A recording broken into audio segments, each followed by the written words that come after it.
দারিদ্রতা আসে তিনটি কারণে। ঘরের ভিতরে অনেক সময় শান্তি থাকে না, কি যে হয়েছে আমরা কিছুই বুঝি না। হাউ টু গেট বারাকা ইন লাইফ, কিভাবে ঘরের ভিতরে বরকত আনতে পারি। বিশেষ করে আমাদের কিছু ভুলের কারণে ঘরের ভিতরে দারিদ্রতা চলে আসে, অভাব চলে আসে। তিনটি ভুল কাজ যদি আপনি করে থাকেন, অবশ্যই আপনার ঘরের ভিতরে অভাব চলে আসবে, দারিদ্রতা চলে আসবে, দারিদ্রতা আপনাদেরকে আঁকড়ে ধরবে। এজন্য ওই তিনটি ভুল কাজ করা যাবে না। নাম্বার ওয়ান, এক নাম্বার, তাড়াহুড়া করে নামাজ পড়া যাবে না। আমাদের সমাজে কিছু মানুষ এমন আছে, তারা তাড়াহুড়া করে নামাজ পড়ে। এরকম মানুষ সমাজে আছে না নাই? খবরদার, তাড়াহুড়া করে নামাজ পড়বেন না। আমরা যত দ্রুত সম্ভব তাড়াহুড়া করে নামাজ পড়ার ট্রাই করি। বিশেষ করে যখনই মসজিদে যাই, কত তাড়াতাড়ি মসজিদ থেকে বের হওয়া যায় সেটা প্ল্যান প্রোগ্রাম করে থাকি, ঠিক কিনা?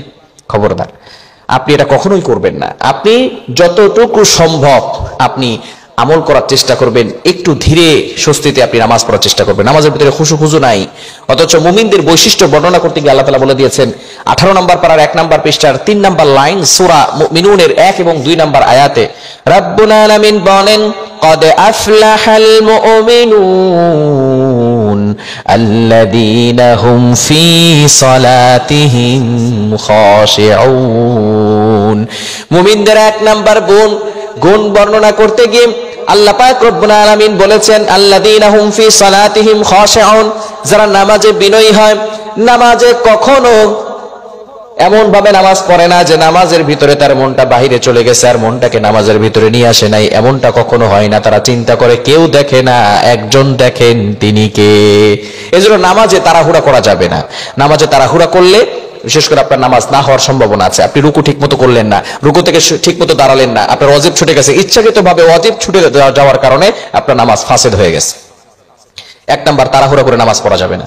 দ্বিতীয় নাম্বার হচ্ছে মোস্ট ইম্পর্টেন্ট, সেটা হচ্ছে দাঁড়িয়ে পেশাব করা যাবে না। বর্তমানে ইয়াং পিপল যারা আছে দাঁড়িয়ে পেশাব করে। খবরদার, বলে হুজুর দাঁড়িয়ে পেশাব করবো না কেন, আমার তো প্যান্ট এমন একটা অবস্থা হয়েছে, প্যান্ট পরে নিচে বসা যায় না। যে প্যান্ট পরে বসা যায় না, সেই প্যান্ট কেনার দরকার কি? সেই প্যান্ট কেনার কি দরকার যে প্যান্ট পরে বসা যায় না? এমন প্যান্ট পরবেন যেটা কমফোর্টেবল হবে, যেটা পরে আপনি সুন্দর করে ওযু অবস্থায় থাকতে পারেন, পরিষ্কার পরিচ্ছন্ন করে নিজেকে রাখতে পারেন। কেননা কোন সময় আপনি মারা যাবেন আপনি নিজেও জানেন না। এজন্য দাঁড়িয়ে যারা পেশাব করে অবশ্যই তাদেরকে দারিদ্রতা আঁকড়ে ধরবে। সংসারের ভিতরে দারিদ্রতা চলে আসবে, ঘরের ভিতরে দারিদ্রতা চলে আসবে। দাঁড়িয়ে পেশাব করা যাবে। তৃতীয় নাম্বার হচ্ছে যেখানে পেশাব করে সেখানে আবার ওযু করে। এরকম কিছু মানুষ সমাজে আছে না নাই? যেখানে পেশাব করা হয়েছে সেখানে যদি আবার ওযু করে, তাহলে সেই পেশাবের ছিটা গায়ে লাগার সম্ভাবনা আছে না নাই? না, সেখানে তো পেশাব করা হয়েছে, এখন ওযু করতেছে, সেখানে পানির সাথে পেশাবের ছিটা গায়ে আসার আর সম্ভাবনা আছে না নাই? এজন্য খবরদার, পেশাব যেখানে করবে সেখানে ওযু করা যাবে না। বর্তমানে অ্যাটাচ টয়লেট হয়েছে, রুমের ভিতরে অ্যাটাচ টয়লেট থাকার কারণে সেখানেই টয়লেট, সেখানেই গোসলখানা, সেখানে ওযু করার ব্যবস্থাপনা।